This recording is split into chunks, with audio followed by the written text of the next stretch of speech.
Bueno, comenzamos un nuevo módulo. En este módulo vamos a desarrollar todo lo relacionado a pruebas diagnósticas. En una primera parte vamos a ver algunos conceptos propios de cada uno de los test o pruebas diagnósticas, y después vamos a profundizar un poco en cómo uno puede llevar estos conceptos, que por ahí son más abstractos, a la práctica diaria. Bueno, el objetivo de la clase es tratar de identificar e interpretar los parámetros que definen la validez, confiabilidad y aplicabilidad de las pruebas diagnósticas en el proceso de atención clínica.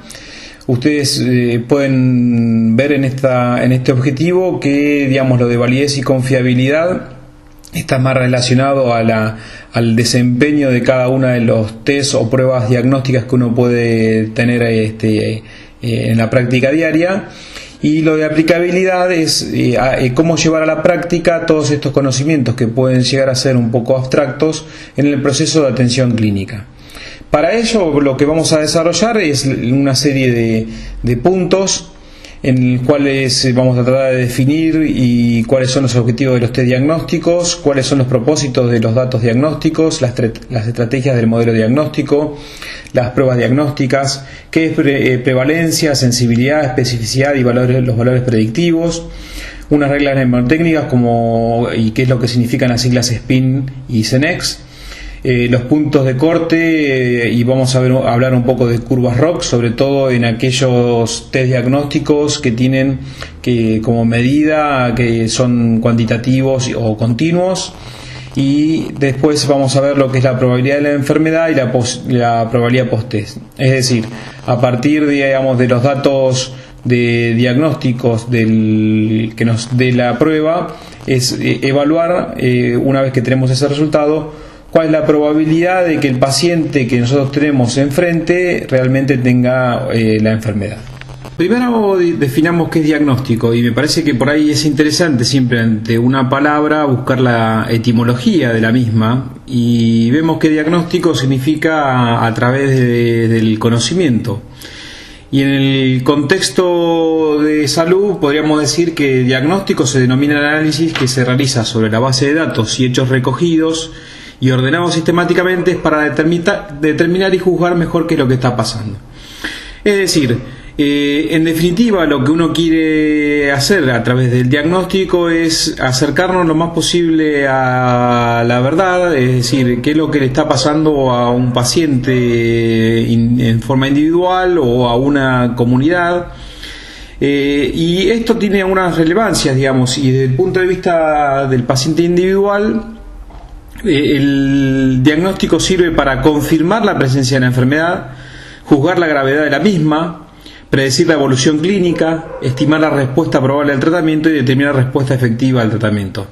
Me parece interesante que tengamos presente estas cinco situaciones, porque generalmente uno a través del diagnóstico siempre lo piensa como que es la presencia de la enfermedad.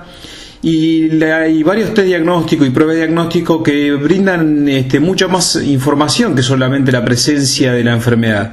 Es decir, no solamente nos brindan esta información, sino que también nos pueden dar noción de cuál puede ser el pronóstico de nuestro paciente, o inclusive nos puede dar noción de cuál es el estado basal de una patología para evaluar su tratamiento, es decir, para hacer un monitoreo de la terapéutica. Así que creo que es importante que esto lo tengamos en cuenta, sin olvidarnos que nosotros vamos a hacer hincapié de los test diagnósticos sobre la confirmación de la presencia de la enfermedad. Pero me parece que es relevante que uno lo tenga en cuenta estos otros 4 puntos, porque hacen a la decisión final de utilizar uno u otro test en una decisión global. Me parece que es importante mencionar cómo comienza todo el proceso diagnóstico, y en este sentido me parece que es importante destacar la importancia de los datos clínicos, donde se confirma la gran mayoría de los diagnósticos. En muchas ocasiones los signos y síntomas generan pruebas de hipótesis diagnósticas mucho más poderosas que las que se pueden derivar de los exámenes complementarios. Es decir, los exámenes complementarios o pruebas diagnósticas muchas veces utilizadas redundan en el conocimiento que ya se obtiene de los datos clínicos. Es decir, este acercamiento hacia la verdad o hacia la presencia de una patología, que lo habíamos mencionado como una de las fortalezas de las pruebas diagnósticas, muchas veces se llega con los datos clínicos, con lo cual creo que es importante mencionar que las pruebas diagnósticas utilizadas no deberían redundar en datos que uno ya tiene de la clínica. Por lo tanto, es importante mencionar que los exámenes complementarios que uno va a tomar la decisión de utilizar deben entregar información extra que uno no obtenga de los datos clínicos, ya sea para el tratamiento, para el pronóstico o para el monitoreo de la terapia. Bueno, ¿para qué es importante llegar al diagnóstico final o de certeza? Bueno, claramente, digamos, el diagnóstico final o de certeza influye en la toma de decisiones, digamos, que generalmente están basadas en el diagnóstico, el cual se establece a través de una serie de pruebas encaminadas a demostrar o rechazar una sospecha o hipótesis de partida. Esta sospecha o hipótesis de partida era la que hablábamos en la diapositiva anterior, a través de la anamnesis, del examen clínico. Uno establece un diagnóstico presuntivo, tras lo cual, a partir de los diagnósticos de sospecha, se solicitan otras pruebas complementarias, test o pruebas diagnósticas, para abordar el diagnóstico final o de certeza, que es el punto de partida para una serie de decisiones.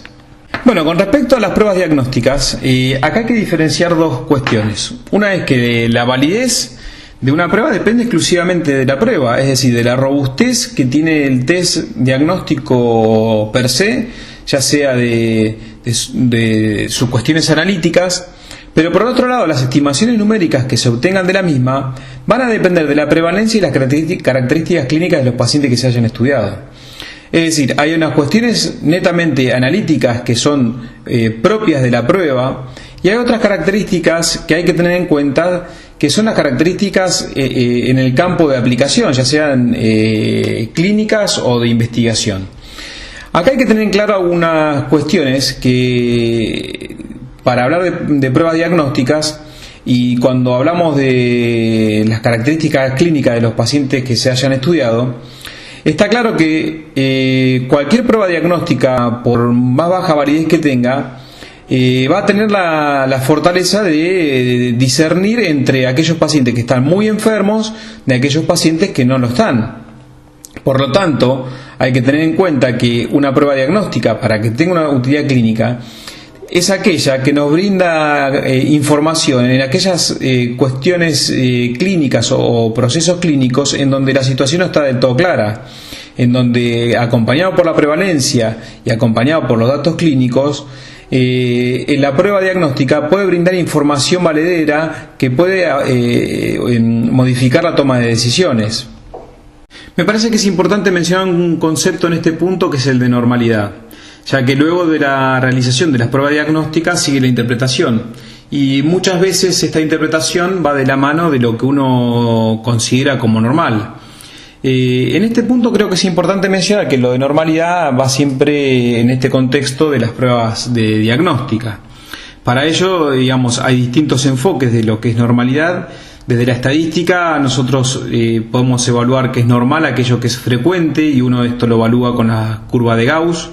Desde la evidencia científica, aquellas situaciones en donde las pruebas diagnósticas han demostrado en estudios epidemiológicos que la presencia de determinados valores o de determinada situación de un test diagnóstico se relaciona con la presencia o no de una patología.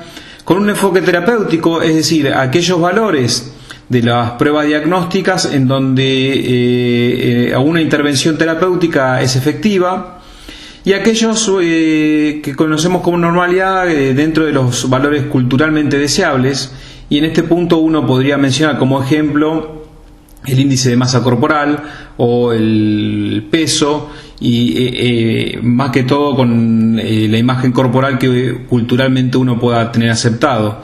Y en este sentido, lo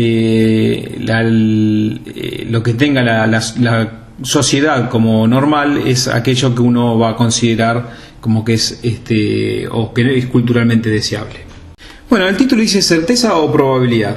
Y en este sentido creo que es importante y conveniente que los profesionales nos familiaricemos con las propiedades de las pruebas diagnósticas y la información que proporcionan.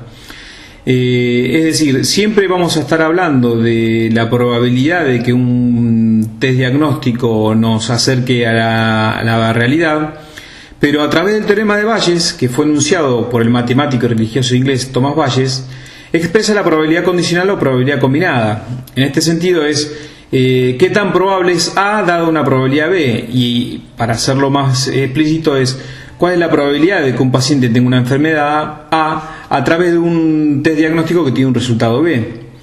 La esencia del razonamiento bayesiano es que uno comienza con una probabilidad a priori o pretest, que era el diagnóstico presuntivo a través del diagnóstico clínico, que cambia conforme se incorpora nueva información para llegar a una probabilidad a posteriori o post-test.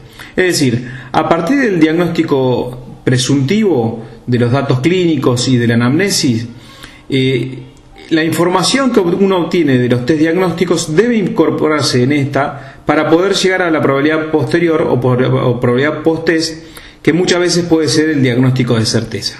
Es importante mencionar las probabilidades diagnósticas, y aquí vemos que hay tres pasos. Uno que sería la probabilidad pretest o previa, y es la sospecha clínica antes de realizar una prueba diagnóstica, es decir, el diagnóstico presuntivo. La prueba diagnóstica, que la prueba tiene determinadas características que definen su poder de discriminación diagnóstica, y en esto vamos a hacer hincapié en los conceptos de sensibilidad y especificidad. Y la probabilidad post-test o posterior es la probabilidad de enfermedad para el paciente individual después de aplicar alguna estrategia diagnóstica. Es decir, este tipo de razonamiento de probabilidades es la que nosotros tenemos que manejar, a través de la cual uno va a tomar la decisión de solicitar o de realizar una estrategia diagnóstica, sobre todo si es que cambia la probabilidad pretest a la probabilidad post-test en forma relevante. Es decir, si nos acerca del diagnóstico de presuntivo al diagnóstico de certeza. Bueno, veamos cuándo uno se debe apoyar en pruebas diagnósticas. Y este gráfico lo vamos a ver casi al final de la clase para incorporar algunos otros conceptos que vamos a ver. Si nosotros vemos que la probabilidad de que un paciente individual tenga un diagnóstico, y lo podemos graficar desde 0 a 1, es decir, desde 0 al 100%, el momento de apoyarse en prueba diagnóstica evidentemente es en el punto medio, es decir, aquellas pruebas diagnósticas que nos pueden discernir aquellos grises. Es decir, cuando nosotros tenemos en claro qué es lo que tiene el paciente, las pruebas diagnósticas redundan en información. Ahora, en aquellos pacientes que nosotros tenemos casi descartado, una prueba diagnóstica tampoco sería de utilidad.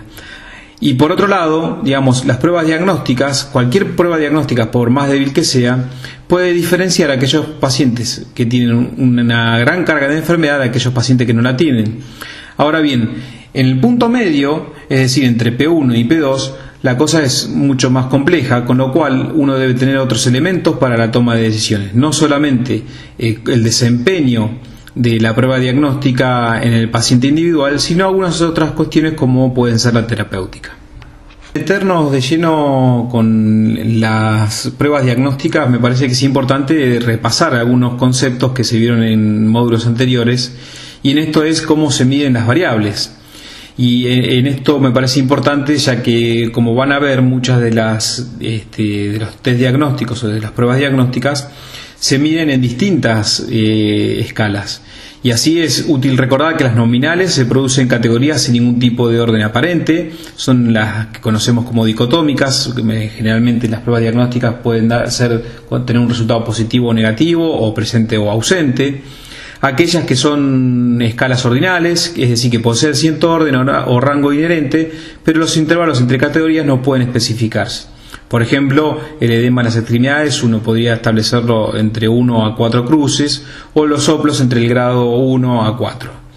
En aquellas test diagnósticos que se miden con escalas numéricas o cuantitativas, en este grupo se pueden reconocer dos tipos, y vale recordar los continuos, en donde los datos generados pueden tener cualquier valor dentro de un continuo, como pueden ser las mediciones antropométricas y de laboratorio. En este sentido, en este punto es útil recordar, digamos, que los valores intermedios siempre van a estar en relación al instrumento con el cual se midan, y las discretas que se generan en los recuentos, es decir, número de convulsiones al mes, cantidad de tumores, etc. Y aquí ustedes en cada una de estas escalas seguramente tendrán muchos más ejemplos de su trabajo cotidiano. Bueno, todo test diagnóstico tiene básicamente dos atributos que tenemos que mencionar y me parece que es sumamente relevante que lo nombremos en este momento. Uno es la validez, y una medida válida es aquella que mide lo que se desea medir y solo eso que se desea medir. Y esto tiene que ver con la exactitud de la medición realizada. Es decir, si un test diagnóstico está diseñado para detectar una patología particular, evidentemente es válido si detecta esta patología y no detecta otra patología distinta. Por otra parte, una medida de cualquier tipo es confiable, habla de la confiabilidad, cuando es capaz de lograr el mismo resultado en distintas mediciones del mismo modo. Y esto tiene que ver con la precisión de la medición realizada. En este sentido, digamos, es importante mencionar que la confiabilidad de un test diagnóstico también nos habla cuando nosotros aplicamos el test diagnóstico en distintas personas con la misma patología. Y inclusive cuando aplicamos el mismo test diagnóstico en una persona, en el mismo paciente, en distintos momentos. Bueno, veamos en forma gráfica estos dos conceptos. Y aquí hay que tener en cuenta que cuando hablamos de validez es lo mismo que hablar de exactitud, y cuando hablamos de confiabilidad hablamos de precisión. Y vemos un grupo de puntos en donde vemos que tienen alta precisión y baja exactitud, es decir, el test diagnóstico repite los valores en distintas situaciones, pero evidentemente está muy lejos de llegar al blanco, es decir, están lejos de poder detectarnos la enfermedad. Por otro lado, y en el extremo de esta situación, podemos tener un test diagnóstico con baja precisión y baja exactitud, es decir, es muy poco preciso y muy poco exacto.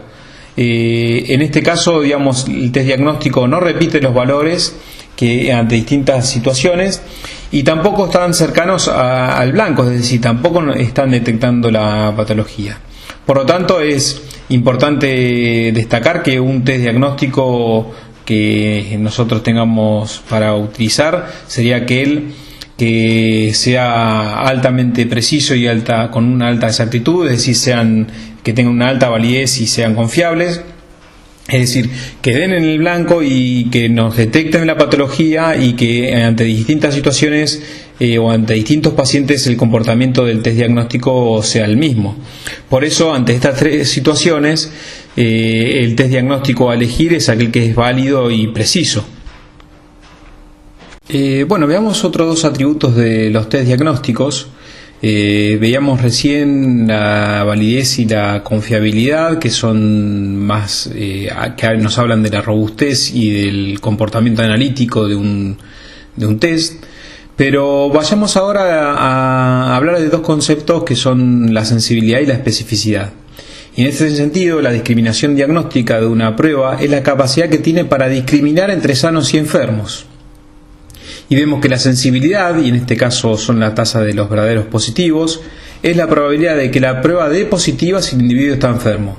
También puede definirse como la capacidad de identificar correctamente a quienes padecen la enfermedad. Y la especificidad es la tasa de verdaderos negativos, es la probabilidad de que la prueba dé negativa si el individuo no padece la enfermedad. También puede definirse como la capacidad de identificar correctamente a quienes están sanos. Vemos por primera vez estos dos conceptos que ya nos hablan, digamos, de la discriminación que un test diagnóstico hace entre sanos y enfermos, y el aporte que nos pueden hacer a la hora de llegar al diagnóstico definitivo. Ahora, en términos matemáticos, la sensibilidad y la especificidad la podemos definir como porcentajes, es decir, la sensibilidad es el número de individuos clasificados como enfermos del número total de enfermos, y la especificidad el número de individuos clasificados como sanos del número total de sanos. Entonces vemos que la sensibilidad habla sobre todo del desempeño del test diagnóstico entre los enfermos y la especificidad habla del desempeño de la misma entre los sanos. Aunque vamos a ver que, luego estos dos conceptos hay que utilizarlos en forma coordinada. Bueno, ¿cómo llegamos a saber cuál es la sensibilidad y la especificidad de un procedimiento diagnóstico, de un test diagnóstico? Claramente, esto lo utilizamos cuando tenemos un test diagnóstico que nos da los valores en formas dicotómicas, y sobre todo es útil, que tengamos presente cómo clasificar a los enfermos y a los sanos en forma definitiva. Claramente, cuando nosotros hablamos de sensibilidad y especificidad de una prueba diagnóstica, siempre nos estamos refiriendo a la presencia de enfermedad o la ausencia de la misma. Ahora, ¿cómo establecer la presencia o la ausencia de la misma? Se realiza a través del patrón de referencia o estándar de oro, o lo que conocemos usualmente como gold standard. Aquel método o procedimiento que nos permite clasificar a los pacientes como sanos o enfermos en forma definitiva es lo que nosotros consideramos como gold standard. Y el comportamiento, del test diagnóstico que nosotros tenemos enfrente, podemos calcular su sensibilidad y especificidad a través de la construcción de las tablas de contingencia de 2×2. En este punto creo que es importante que tengamos en cuenta que siempre la duda está por qué uno no utiliza el gold estándar. Si el gold estándar está disponible y no es cruento y es accesible, evidentemente el que hay que usar es el patrón de referencia o el gold estándar. Ahora, muchas veces estos procedimientos son cruentos o no están accesibles a todos los pacientes, por lo tanto es que se utilizan estos test diagnósticos comparados con el patrón de referencia. Bueno, ¿cómo se construye la tabla de contingencia?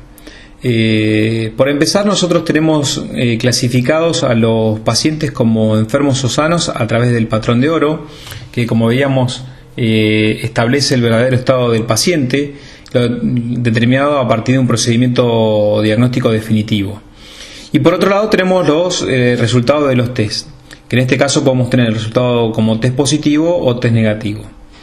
Si el test da positivo y lo da en el grupo de pacientes enfermos, estamos hablando de que el resultado es un positivo verdadero, es decir, el test detecta a aquellos pacientes que están enfermos.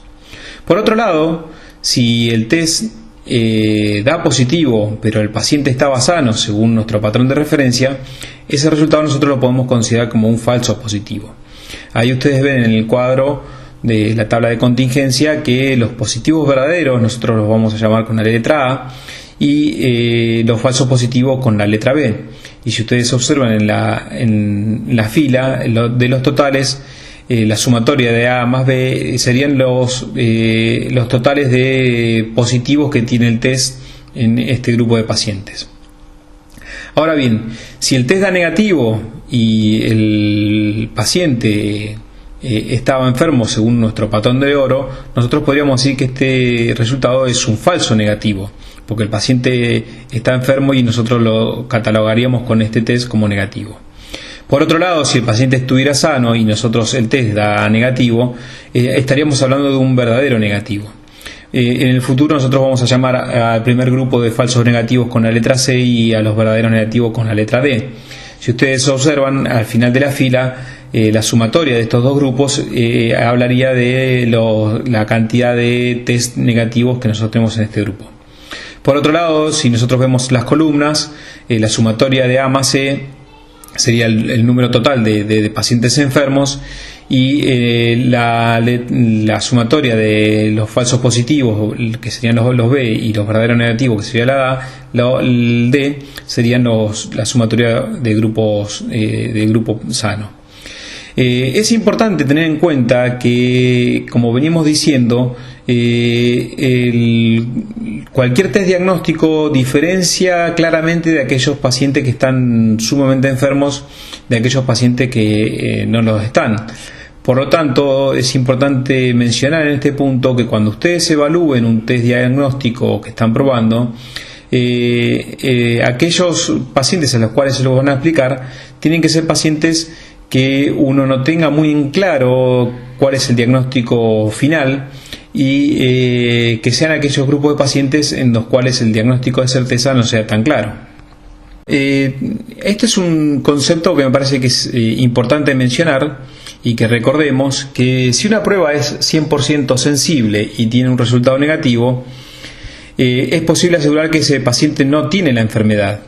Y en este sentido hay dos reglas mnemotécnicas que son la triple S y el sense out. La primera nos habla de que es el sensible, clasifica al sano como sano al sano. Y la de sense out es sensible, negativa, out, que no tiene la enfermedad. Bueno, el otro concepto para recordar es que si una prueba es 100% específica y tiene un resultado positivo, es posible asegurar que ese paciente padece la enfermedad. Y acá hay dos reglas mnemotécnicas que me parece que son útiles para recordar y aplicarlas en la clínica. La de la triple E y la del SPIN. Y la de la triple E la que nos dice es que la especificidad clasifica como enfermo al enfermo. Y la de SPIN nos habla de si es específico y la prueba da positivo, eso nos incluye al paciente como enfermo. Bueno, hay otros dos atributos que vamos a mencionar que son los valores predictivos. Y estos dos valores predictivos responden a dos preguntas claramente bien definidas, que es cuál es la probabilidad de que no haya enfermedad si el resultado es negativo o cuál es la probabilidad de que haya enfermedad si el resultado es positivo. Es decir, nosotros tenemos un paciente en el cual tenemos una probabilidad pretest de que tenga una patología. Sin embargo, bueno, le pedimos un test diagnóstico que nos ayude a clarificar esta situación y el resultado es negativo. Bueno, lo que nos aporta los valores predictivos es, en definitiva, cuál es la probabilidad de que este paciente no tenga la enfermedad con un resultado negativo, o todo lo contrario, cuál es la probabilidad de que el paciente esté enfermo si el resultado es positivo. Esto es lo que vamos a ver ahora en la diapositiva siguiente. Bueno, ¿y cómo se calculan los valores predictivos? Bueno, si recordamos la tabla de contingencia, cuando nosotros veíamos las columnas, es decir, cómo se comportaba el test positivo o el test negativo según el paciente esté enfermo o sano, vemos que el valor predictivo positivo es la probabilidad de que la enfermedad esté presente cuando la prueba es positiva. En este sentido, si ustedes observan, el valor predictivo positivo es los positivos verdaderos sobre la sumatoria del positivo verdadero sobre el falso positivo. Esto es por 100 para llevarlo a una base porcentual. Es decir, con el desempeño del test positivo, ya sea en pacientes enfermos o sanos, es lo que nos estaba hablando de la probabilidad de que el paciente esté enfermo cuando nosotros tenemos un resultado positivo. Ahora, por otro lado, el valor predictivo negativo, que es la probabilidad de que la enfermedad esté ausente cuando la prueba es negativa, nosotros lo evaluamos en la columna de abajo, es decir, cuando el test da negativo, nosotros podemos evaluar en qué dos grupos, cómo se distribuye ese resultado en enfermos o sanos. Y de ahí nosotros tenemos el valor predictivo negativo, que serían los verdaderos negativos sobre la sumatoria de verdadero negativo más falso negativo, que serían la sumatoria de todos los test negativos por un porcentaje por 100 para llevarlo a base porcentual. Es decir, ¿qué información nos brinda los valores predictivos? Nos brinda información sobre el resultado hacia el paciente. Es decir, una vez que tenemos un resultado, nosotros podemos establecer cuál es la probabilidad de que el paciente tenga esa patología a través de un resultado. Bueno, para recordar dos situaciones y que es importante tenerlas bien en clara, es que la sensibilidad y la especificidad no dependen de la prevalencia o la probabilidad pretest de la enfermedad. En cambio, los valores predictivos varían con la prevalencia o con la probabilidad pretest de la enfermedad.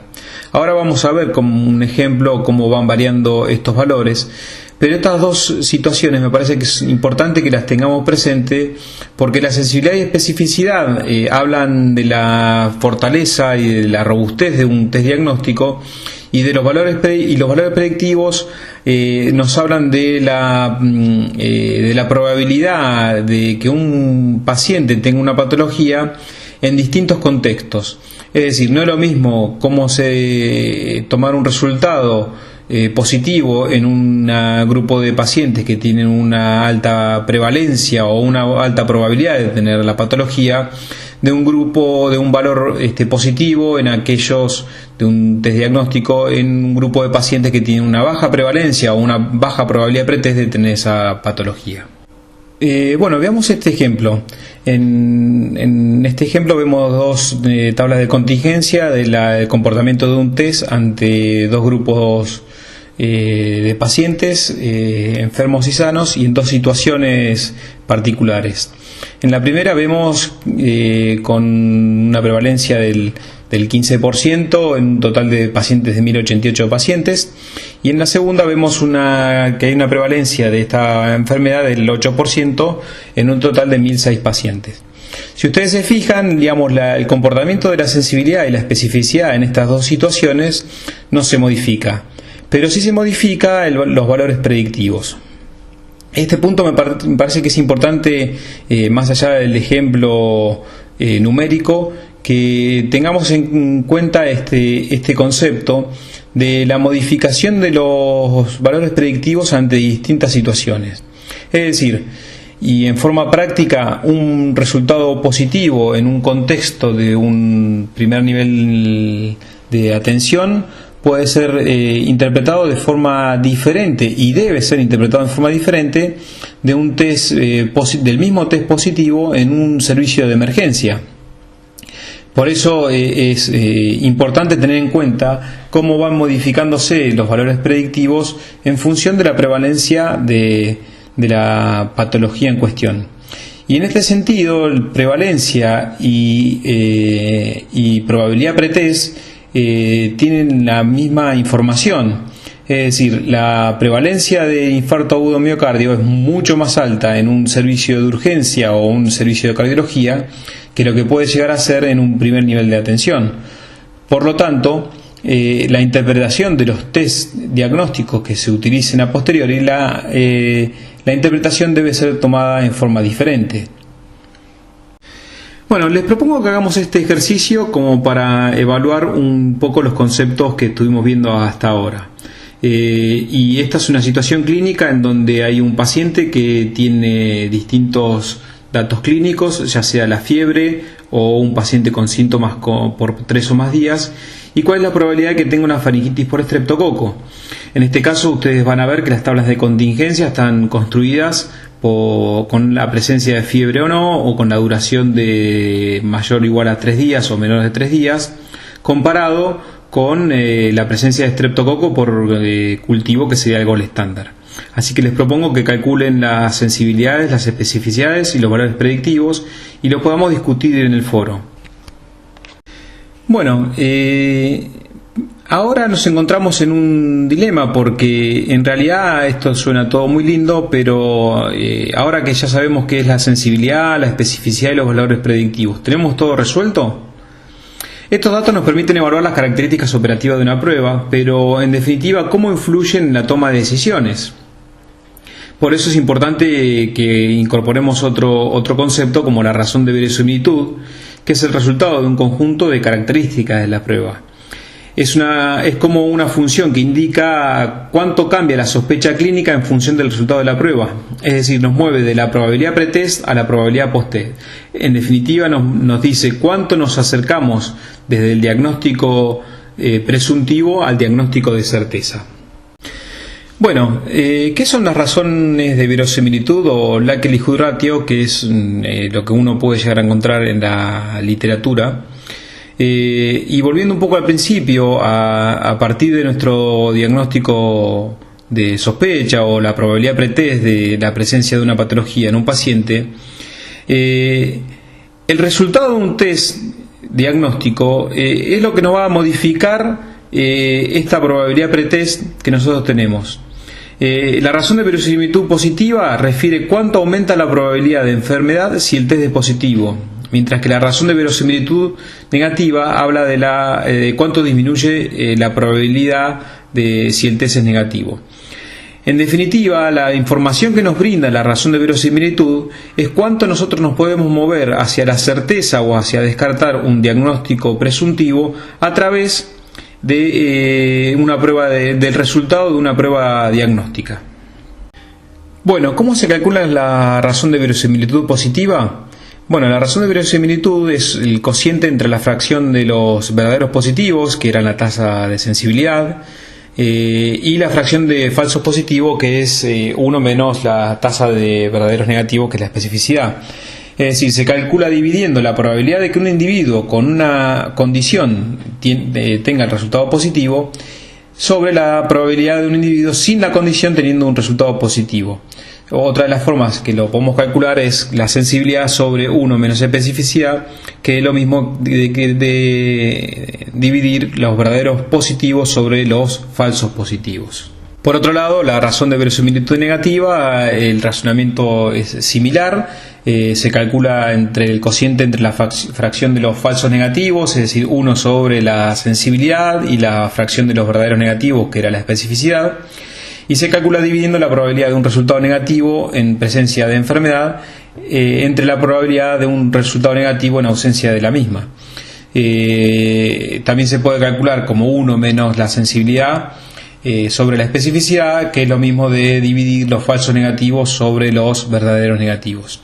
Si ustedes se fijan, las dos razones de verosimilitud, tanto la positiva como la negativa, no es más que las chances de la presencia de una condición ante un resultado, ya sea positivo o negativo, y esto es lo que uno habitual conoce como odds.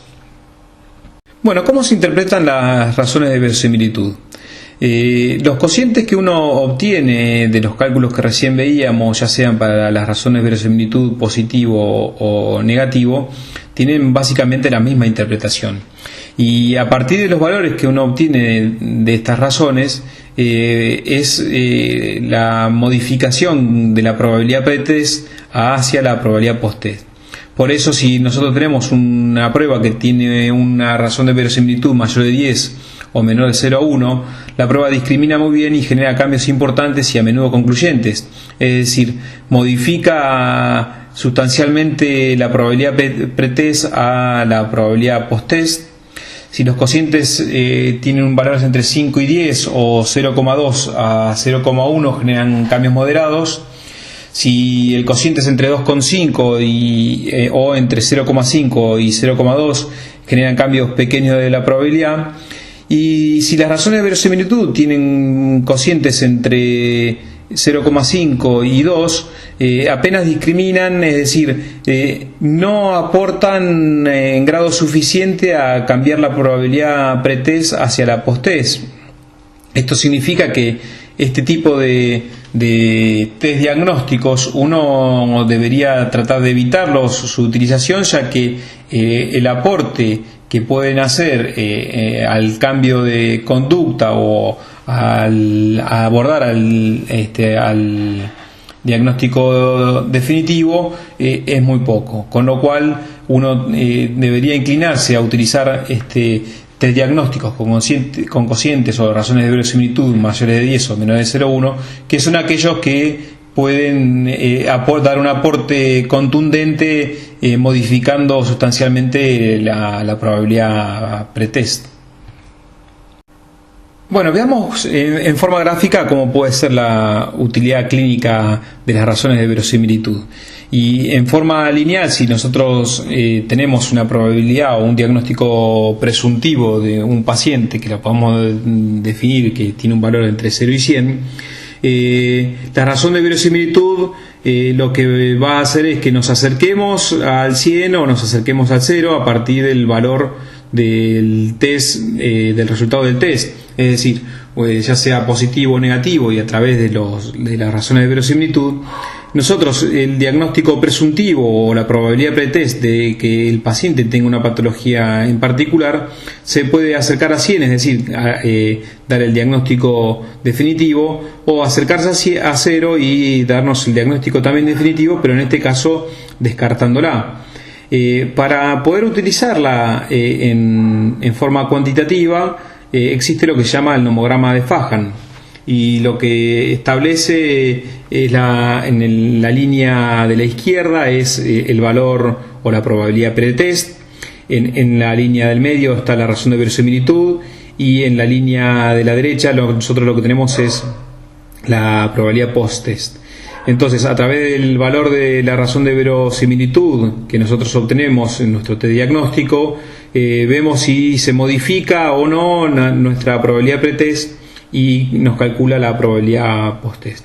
Esto en forma práctica, en definitiva, lo que nos dice es cuánto nos modifica nuestro diagnóstico presuntivo o nuestro conocimiento clínico el hecho de incorporar un test diagnóstico o una prueba diagnóstica en la práctica diaria. Es decir, ¿va a cambiar nuestra conducta o nos va a dar más información de la que ya tenemos, o solamente va a redundar en información que tenemos a través de algún otro dato de la clínica o inclusive algún otro dato de otro test diagnóstico? Esto creo que es importante mencionarlo porque hace a la utilidad real de los test diagnósticos y al uso racional de los mismos. Bueno, otro diapositiva que es importante que recordemos, y es los dos conceptos de razones de verosimilitud. Y la primera, que es la razón de verosimilitud positiva, determina cuánto aumenta la probabilidad de la presencia de una enfermedad si el test es positivo, y la razón de verosimilitud negativa determina cuánto disminuye la probabilidad de presencia de la enfermedad si el test es negativo. Recordar que las razones de verosimilitud es cuánto nos movemos desde la probabilidad pretest hacia la probabilidad posttest de la presencia de la patología. Bueno, veamos un esquema de razonamiento en donde no solamente tengamos en cuenta la inclusión del diagnóstico de certeza, sino que también tengamos en cuenta que esto afecta las tomas de decisiones. Una de las tomas de decisiones que puede influir es el tema del tratamiento.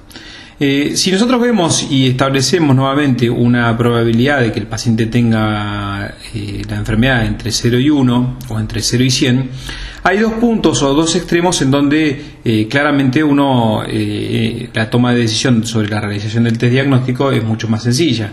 Es decir, si el paciente tiene muy pocas chances o la probabilidad es casi cercana a 0 de tener esa patología, evidentemente en este punto no es necesario solicitar ninguna prueba, porque el pretest del paciente es tan bajo que podemos casi asegurar que el paciente no tiene la enfermedad y que por otro lado tampoco merece ningún tipo de tratamiento.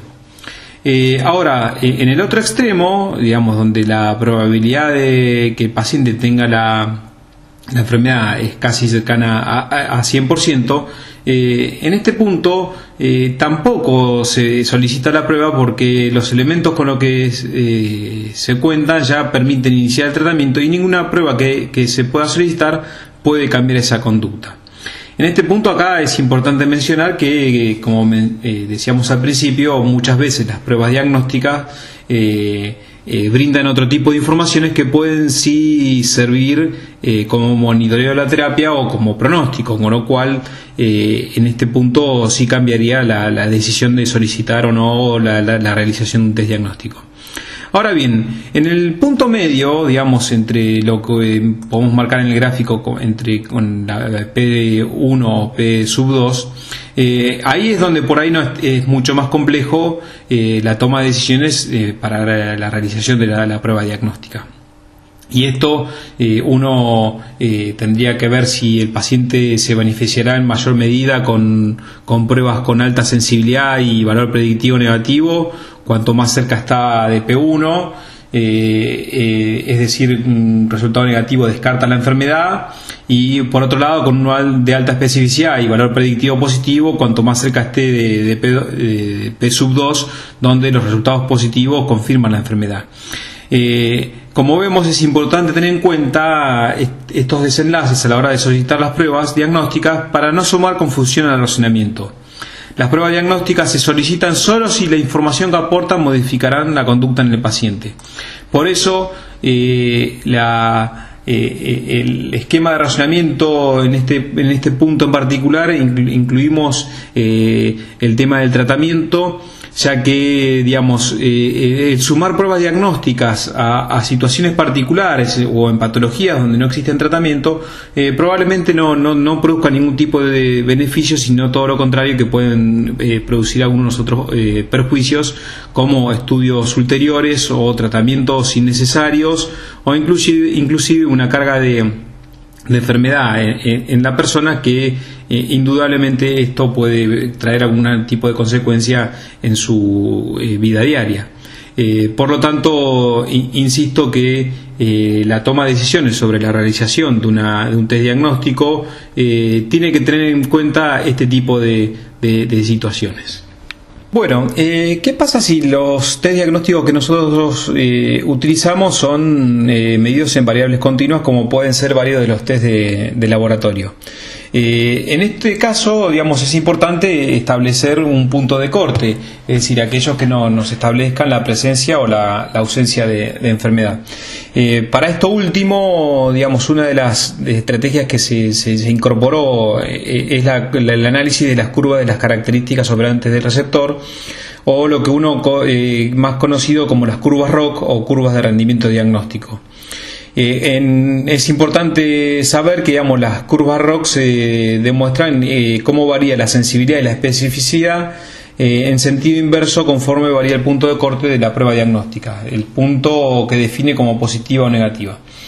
Es decir, las curvas ROC muestran cómo va variando la sensibilidad y la especificidad en distintos puntos de un continuo, porque, digamos, nosotros establecemos como la presencia de enfermedad en forma dicotómica, ya sea enfermos o sanos, pero el test diagnóstico en este caso nosotros nos mide un continuo. Por lo tanto, digamos, establecer aquel punto en donde mejor discrimine los pacientes sanos o enfermos muchas veces no es tan sencillo, porque hay situaciones en donde hay un solapamiento entre los resultados de la variable continua en el grupo de pacientes considerados enfermos y el grupo considerados sanos. Por lo tanto, la toma de decisión de cuál puede ser el punto de corte en esta variable se establece a través de la construcción de una curva ROC.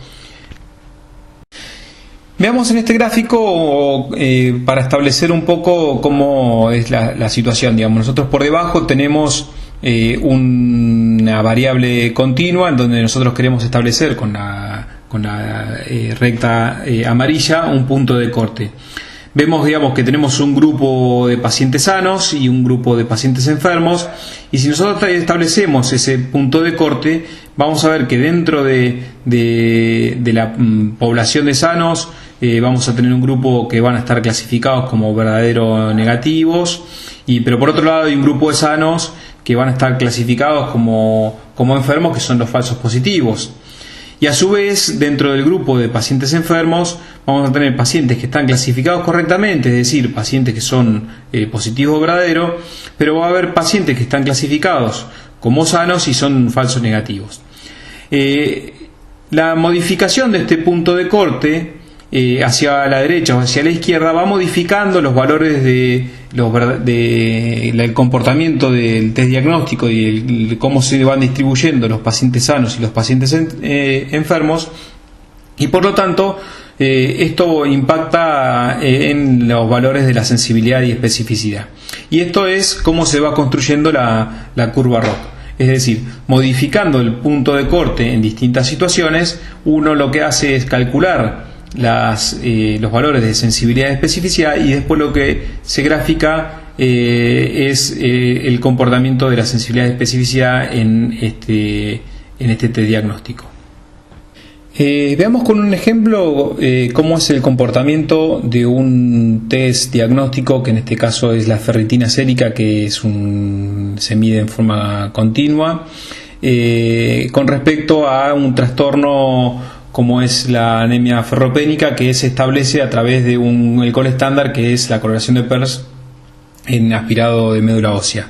Ustedes fíjense que los distintos puntos de corte uno puede establecer distintas sensibilidades y especificidades y se ve impactado en las razones de verosimilitud. Ustedes fíjense que con una ferritina por debajo de 15 milimoles litro, con lo cual es un resultado muy positivo, con una razón de verosimilitud de 52, esto claramente confirma el diagnóstico, es decir, ante un diagnóstico presuntivo de anemia ferropénica, un valor por debajo de 15 confirmaría el diagnóstico, inclusive cuando tengamos una baja probabilidad con un diagnóstico presuntivo mediano, un valor por debajo de 15 confirmaría fuertemente el diagnóstico, con lo cual uno podría decir que confirma el triple E o el SPIN, que nos habla de la confirmación de la enfermedad. Pero por otro lado, digamos, si tomamos un valor en el otro extremo, digamos, mayor a 95, ustedes fíjense que tiene una razón de verosimilitud igual a 0,08, con lo cual nos descarta el diagnóstico, es decir, la triple S o el send out. Ante una sospecha, digamos, de suave, digamos, o una baja probabilidad pretest de anemia ferropénica, este valor nos descarta totalmente la presencia de esta patología. Y por otro lado, si nosotros tenemos una probabilidad media, digamos, de que el paciente tenga una anemia ferropénica, este valor casi lo descartaría. En este sentido, me parece que es importante que ustedes vayan viendo que a medida que se van modificando los puntos de corte, se van modificando las sensibilidades y las especificidades, que nosotros lo podemos ver cómo se van modificando las razones de verosimilitud, y esto tiene impacto en el diagnóstico de certeza final. Bueno, veamos un ejemplo de curva ROC. En este caso, si ustedes observan, en el eje X o de las abscisas está graficado 1 menos especificidad, y en el eje Y o la ordenada al origen está la sensibilidad. Para cada uno de los puntos de corte se calcula la sensibilidad y la especificidad y se va generando este tipo de gráficos. Si ustedes recuerdan, en el ejemplo anterior, el comportamiento de la ferritina era distinto en cada uno de los puntos de corte y la sensibilidad y la especificidad iba variando en función de esos puntos de corte. Se va graficando la sensibilidad en función de la especificidad y se obtiene esta curva. Esta curva tiene dos cosas claves que me parecen importantes señalar. Uno es el punto máximo, en donde la sumatoria de la sensibilidad y la especificidad es máxima, que sería una de las formas de considerar cuál es el punto de corte, y eso está señalado con la flecha. Y otra es el área debajo de la curva, que sería todo el espacio que hay entre la diagonal y la curva generada. Esto es importante mencionarlo porque el área debajo de la curva es uno de los datos que habla de la fortaleza discriminatoria que tiene un test diagnóstico que se mide en forma continua ante la presencia o ausencia de una enfermedad. ¿Por qué es importante mencionar esto? Ante una misma enfermedad y la posibilidad de optar entre dos test diagnósticos que se miden en forma continua, uno tendría que optar por aquel que tiene mayor área debajo de la curva, ya que es aquel que tiene un mejor desempeño para discriminar los pacientes que tienen o no tienen la enfermedad. Es decir, es aquel test diagnóstico que tiene una sensibilidad y una especificidad superior al otro en todos los puntos de corte. Por eso es importante mencionar estas dos fortalezas. Una es que establecer el punto de corte que se obtiene como la tangente al punto máximo de sensibilidad y especificidad, y por otro lado el área debajo de la curva, que sirve para comparar cuál es el desempeño de dos test diagnósticos que se miden en forma continua para discriminar la presencia de una patología. Bueno, para recordar algunos conceptos de curvas ROC, por convención el área siempre es entre 0,5 y 1, es decir, entre la diagonal y la curva, que se grafica como veíamos recién, y los valores que uno puede observar de área debajo de la curva si son entre 0,5 y 0,7 indican que el test diagnóstico tiene una baja exactitud. Si es entre 0,7 a 0,9 pueden ser útiles, y si tienen un área debajo de la curva mayor a 0,9 tienen una exactitud muy alta y tienen un buen comportamiento para discriminar aquellos pacientes que tienen patología de aquellos que no. El punto de corte óptimo y donde la prueba diagnóstica tiene un mejor desempeño es aquel donde se logra una más alta sensibilidad y especificidad. Es decir, es la curva, el punto máximo donde nosotros observamos que el desempeño que tiene este diagnóstico logra una sensibilidad y especificidad que ningún otro punto de corte lo puede llegar a obtener. Bueno, es importante mencionar cuándo conviene elegir un test de alta sensibilidad.